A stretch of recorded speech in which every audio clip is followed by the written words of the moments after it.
Senior national correspondent Aisha Hasni is live at the White House for this. Hey, Aisha.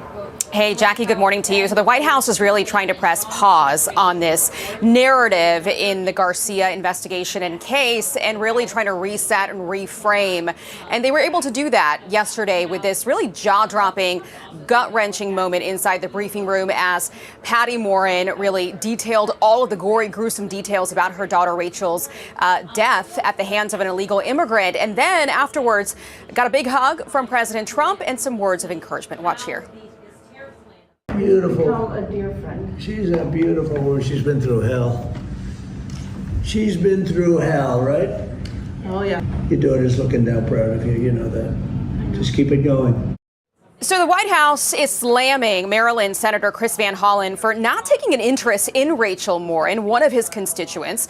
Instead, he jumped on a plane this week and flew down to El Salvador to try and bring illegal immigrant Kilmar Abrego Garcia back here. You have a senator in Maryland who is supposed to serve his constituents, including Patty Morin and Rachel Morin and their family. And instead, he is spending more time wasting taxpayer dollars flying to a foreign country in an attempt to bring back an illegal criminal alien foreign terrorist gang member than he ever gave the time to Patty Morin and her mourning family over the loss of his constituent. This shows you how deranged the modern day Democrat Party has truly become. And yesterday, Jackie, the Justice Department released a 2019 police report they say reveals Garcia's MS-13 ties. And also Press Secretary Caroline Leavitt, who you just heard from, says Garcia's wife, who's been fighting for his release, filed a protective order back in 2021 citing domestic abuse. The judge in this case, by the way, just said that they will be that there is probable cause to hold the Trump administration in contempt. The White House says they will appeal and doubling down that Garcia will not come back here. Jackie. All right, Aisha Hasni for us at the White House. Thank you so much, Aisha. Let's bring in Republican Senator Eric Schmitt of Missouri, member of the Judiciary, Commerce, and Joint Economic Committees. Senator, I want to just pick up where Aisha left off, because this new filing yesterday from this judge overseeing the legal challenge to the president's deportation flights of a couple hundred suspected violent gang members to El Salvador, Judge Boasberg, ordered the flights turn around and bring back these illegal immigrants, and a hearing is set for Monday. An excerpt in his filing reads, "The court ultimately determines that the government's actions on that day demonstrate willful disregard for its order, sufficient for the court to conclude that probable cause exists to find the government in criminal contempt." But elsewhere in his filing, it also says that the Justice Department, should it decline to prosecute, could even appoint another attorney to prosecute the contempt case. Does this read to you, Senator, like this judge really has a personal vendetta and wants to just punish the Trump administration at this point? 100%. And I think there needs to be an investigation of how Judge Boasberg got this case in the first place. He wasn't the emergency assignment judge. He took the case at 1 a.m. He may or may not have been tipped off that this case was being filed by an outside party. That needs to be looked at. He was also slapped down by the United States Supreme Court for interfering in core Article 2 powers, Commander-in-Chief powers. You can't direct foreign policy of the president from the bench. So I think this is sour grapes from Judge Boasberg. And you put it on the backdrop now of the Democrats coming off of an election loss in November where illegal immigration was either the number one or number two issue at any point in that campaign. They got their rear ends kicked in that election. So what do they do now? Now they're rallying all of their energy, all of their resources, all of their political will is behind a guy who was deported, an illegal criminal alien, MS-13 gang member who beats his wife. This is their cause. So I don't think they've hit rock bottom yet, Jackie. This is insane to me. I can't believe how stupid this is, but they're doing it. So let's have this debate. The American people support President Trump's effort to deport people here illegally, starting with the criminals who are here. An MS-13 gang member is at the top of the list. He was deported to his home country. Let's talk about this. I think that we ought to continue this dialogue, but the Democrats, my guess is they're not going to be Senator Van Hollen is not going to be the only one down in El Salvador. It's just totally ridiculous. But Judge Boasberg, this is beyond judicial activism. It's interesting, too, because, the cure or the remedy, I guess, for this contempt would be doing exactly what the Supreme Court has told them to do. So I struggle to see the logic in what he had done there. But separately, the border czar, Tom Homan, really tore into Democrats like Senator Van Hollen for supporting these deported, suspected gang members, including Abrego Garcia, after a lot of silence during the years of the Biden administration, when you had unchecked illegal immigration skyrocketing and also migrant crime. Listen here. We got rid of a dangerous person, an El Salvadoran national, was returned to the country of El Salvador, so he's home. We removed him from the United States. He's a public safety threat, and that's exactly what should have happened. And I'm just disgusted that any congressional representative is going to run to El Salvador at his aid.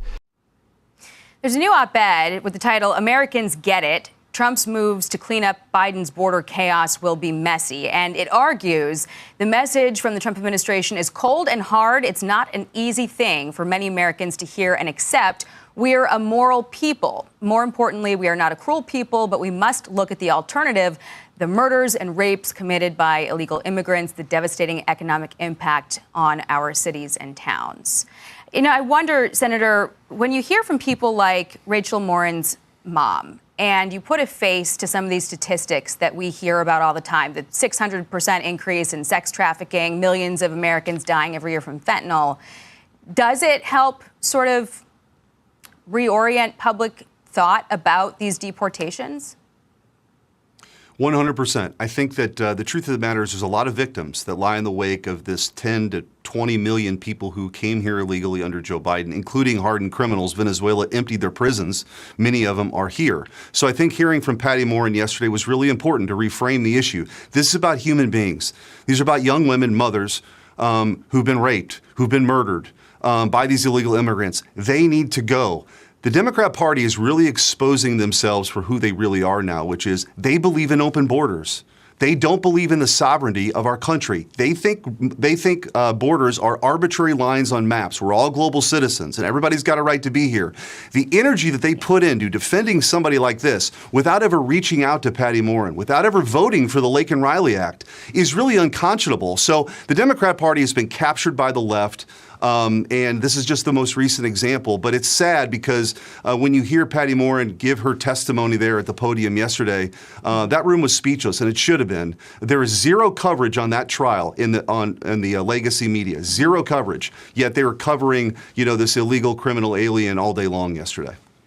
And very quickly, because I do want to ask you about tariffs, the other side of this argument is that it's about due process and the risk that people can be swept up off the street and then disappeared to an El Salvador prison, especially when the president has expressed some, inquiry about maybe sending American citizen criminals there.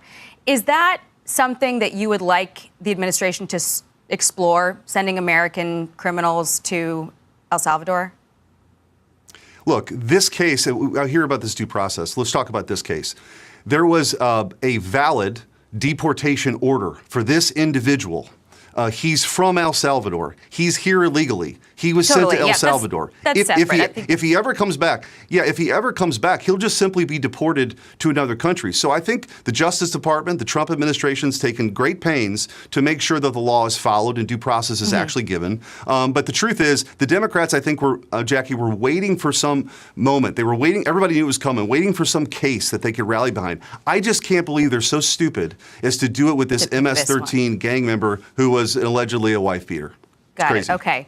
I want to ask you about the president's discussion of tariffs today. He's meeting with the Italian prime minister in the next hour. She's not the only world leader really lining up to work with the president on trade. He posted this morning, had a very productive call with the president of Mexico yesterday. Likewise, I met with the Japanese, highest level Japanese trade representatives. It was a very productive meeting. Every nation, including China, wants to meet. Today, Italy. Now, the EU is looking to ease tensions with the U.S. over tariffs, and the president, as he has stated, is making plans with dozens of countries in hopes of ending China's overwhelming dominance when it comes to trade.